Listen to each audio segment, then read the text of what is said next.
Welcome all to Eat, Drink, and Explore with Cece. Today we're doing another dish for the follow along with me on the cooking circuit for Formula One. And they are going to be in Barcelona, Spain. And it is for round 9 and it's May the 30th to June 1st. And we are going to do a very, very authentic dessert from the Barcelona area known as Crema Catalana. And translated, it's Catalan cream. The area where Barcelona is, it's called Catalonia. So we're going to be making their authentic dish. So an authentic crema catalan is scented with cinnamon and citrus peel, and it's finished with a caramelized sugar crust. It is a lighter version of creme brulee. So what is the difference of a creme brulee versus crema catalan? And also, what came first, the chicken or the egg? Crema catalan precedes French creme brulee. A creme brulee simply means burnt cream, and crema catalan also has a burnt sugar top, but it precedes the creme brulee. The difference is also that creme brulee uses heavy cream, whereas the crema catalan is typically made with whole milk. And that's one thing I would recommend you guys do, is definitely do whole milk. You don't want to do 2%, you don't want to do skim milk. Also don't want to replace it with almond milk or oat milk. It changes the flavor profile of what this dish is truly supposed to be. And the other difference is that crema catalan is made on the stovetop. It's made into a thick custard pudding-like, whereas creme brulee is done in the oven in a bain-marie. So that's the difference between the two. This crema catalan is also used to put in between cakes and fill other desserts as well. So this is so spectacular. And enjoying this crema catalan with a nice cup of coffee, a nice strong cup of coffee, or café con leche, or even a café cortado. It's just perfect. There is absolutely nothing better than enjoying a leisurely Spanish lunch and ending it with crema catalan. It sets off a fabulous end to a meal. This is a quintessential dessert, and it's so easy to make, and it only takes a few ingredients. So let me take you through how to make this. It's super, super simple. First things we're going to do is we're going to need 2.5 cups of whole milk. Now, if you want to substitute it for heavy cream, you can, but just keep in mind that it'll be very, very heavier consistency compared to if you were making it with whole milk. Then the next thing you're going to need is a peel of an orange and a lemon, and make sure that you wash your lemon and oranges really well before using this. We are not going to zest. We do not want the zest of lemon or the zest of the orange. We're literally going to cut off a peel. We want that full, and I'll explain what you want to be careful with. 2 cinnamon sticks. We have 1/2 cup of granulated sugar. I typically do super fine sugar. I didn't have it at home, so I'm just using granulated for now. In the UK, they sometimes refer to as caster sugar. And you're going to need 2 tablespoons of cornstarch. That's it. And all of this is going to be done on the stove, and I'm going to walk you through those steps. First things first is we need the orange peel. So what you want to do is you want to cut a nice chunk of it off, okay? And you also want to make sure that you get rid of the pith, because that is introduces a very sour note to your cream. So you want to get as much of that pith off as possible. Right in there and scrape it off, because what you're really looking for is the oils in the peel, not the pith. Take your time in this, don't get lazy, and I find that using a knife that is a little bendy helps. Actually, if you even had a fish knife, that would help as well. Perfect. And then we'll do the lemon.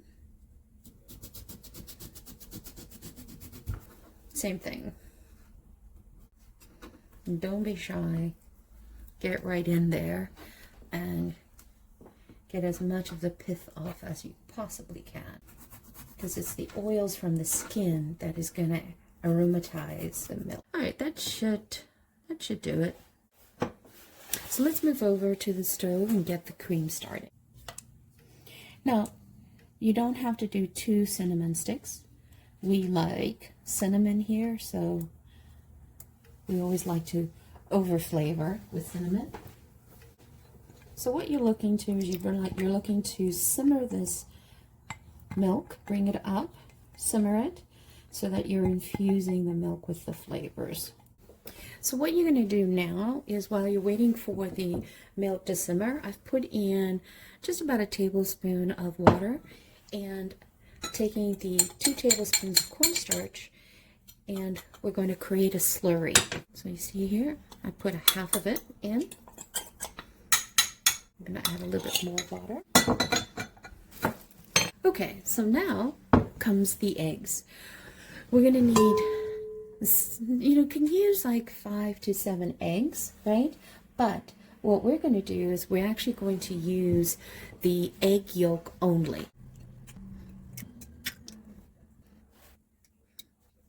Okay, now that we have the 7 yolks in here, just going to break the yolks up. Add in the sugar. So let's whisk the eggs and the sugar together.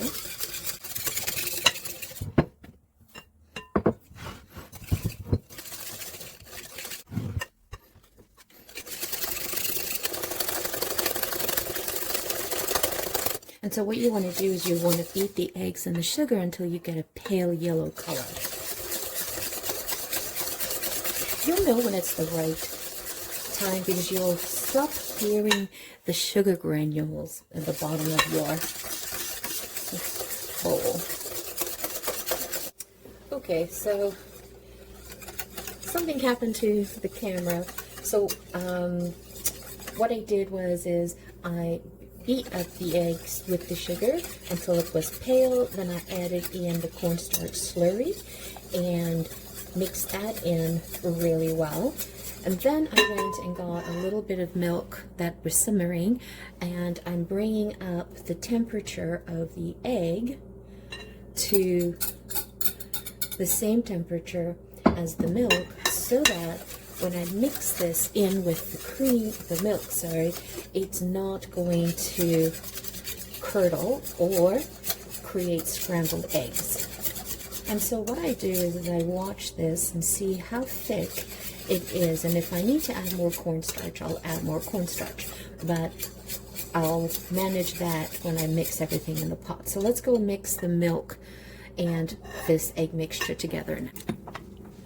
So what we're going to do is remove cinnamon, the peels, the citrus peels. Got another one here.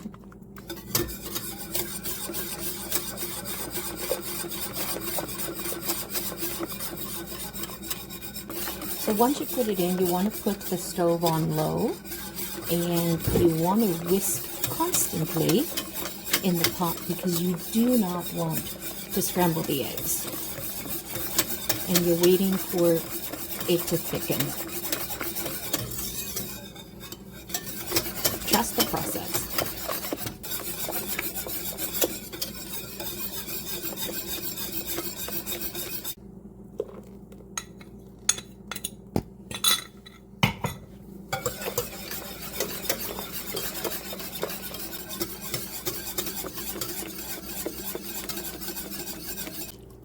So it's a pudding-like substance. So now we're just going to put it into the ramekins.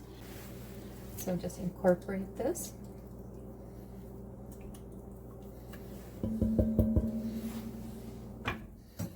And we're just going to spoon it into some ramekins and cool it down to room temperature first, and then we will put it in the fridge for 4 hours before we do the burning of the sugar on the top.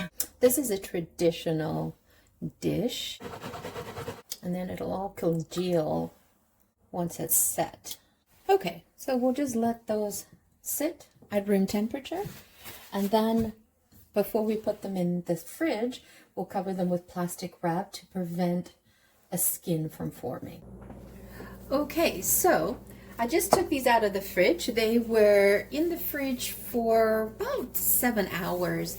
At minimum, you want to put them 4 hours, and you want to make sure you cover them with cling wrap, saran wrap.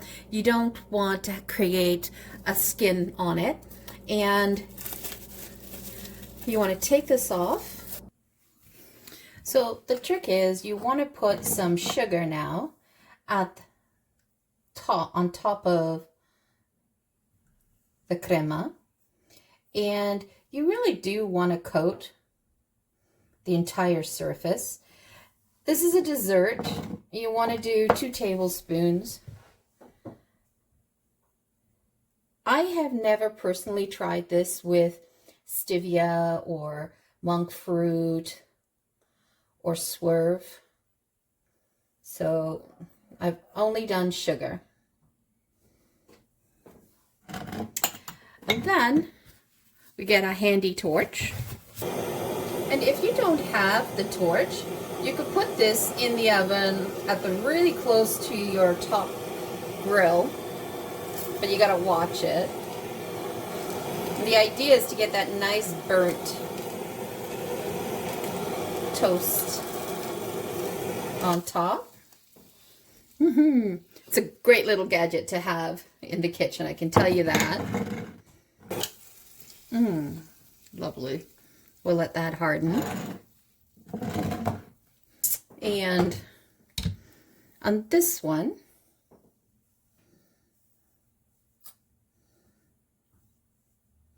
I had them stacked one on top of each other in the fridge, and I guess it got a bit of an indentation. And I like to eat these cold. Some people prefer them warm, but I much prefer them cold.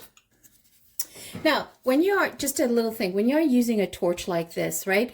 When you start the torch right at the beginning, don't point it directly to your food like that, because there might be a little bit of butane sort of dropping out. So what I do is I start it up like this, and then I point it down, and I'll just let that go. Some people like it really, really burnt. Some people don't. So I like to give them an option. So this one, I'm going to let it for someone who likes it really burnt. Oh, look at that. Look at that sizzle.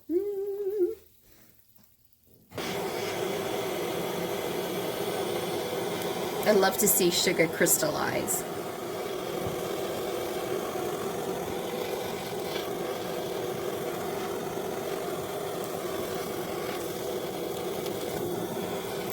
Perfect.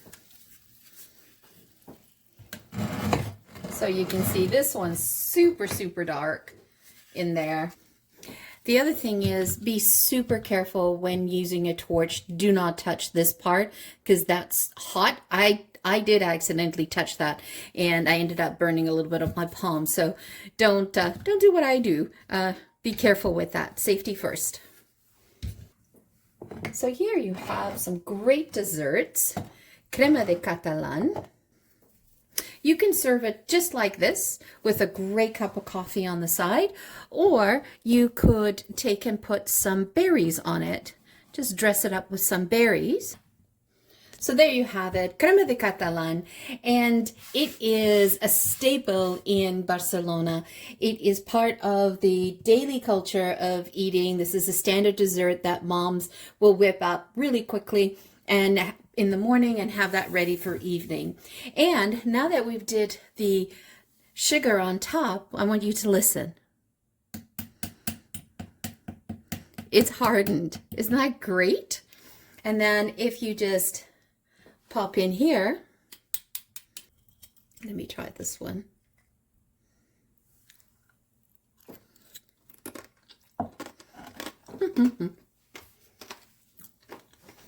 Definitely childhood memories. It is much lighter than a creme brulee, but it has that citrus note to it, whereas the creme brulee has a cinnamon vanilla note. This is cinnamon with the lemon and the orange peel, which is wonderful. You notice I made myself a little tester, and those will serve out later after dinner. So good. So there you have it. I normally never really put berries on it. I simply serve it like this. I'm good to go. So this is for the round 9 of the Formula 1 2025 circuit that is happening in Barcelona, May 30th to June 1st. And it is Crema Catalana. Hope you make it. It is so much fun to make, and it's so yummy, and it's different. And the other thing is, this is a great make-ahead dessert. If you got a lot of people coming over, then what you can do is you can make this a couple of days ahead and just stack them in the fridge, wrapped up with a saran wrap, and just do the brulee, the burning of the sugar when you're ready to serve it. And if you want, you don't have to do individual containers. You could do a big, a big sort of rectangular tray and put it in there, and then just do a creme brulee in the, to do the burning of the sugar, you can just put that in the oven on broil on the very top shelf of your oven, and then watch it really carefully, because this goes from sugar to this in like a jiffy. So you definitely want to pay attention when you do that. So once again, thank you so much for joining me. It was so exciting to see the race last week on the Monaco Grand Prix. And it was the first time that Lando Norris got pole position in Monaco, and he actually won it. And he maintained his position throughout the 76 laps. Yes, there was a lot of accidents here and there, a lot of controversy. Poor Gasly, I mean, his wheel completely front wheel just completely broke off. Felt bad for him.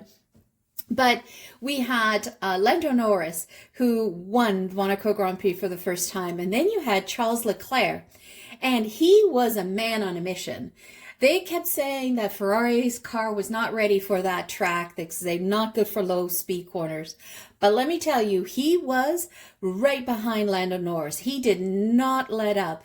Lando was smelling him throughout the race. I mean, there was no doubt about it. So, and then we've got Oscar Piastri, who basically, rode an amazing race on that.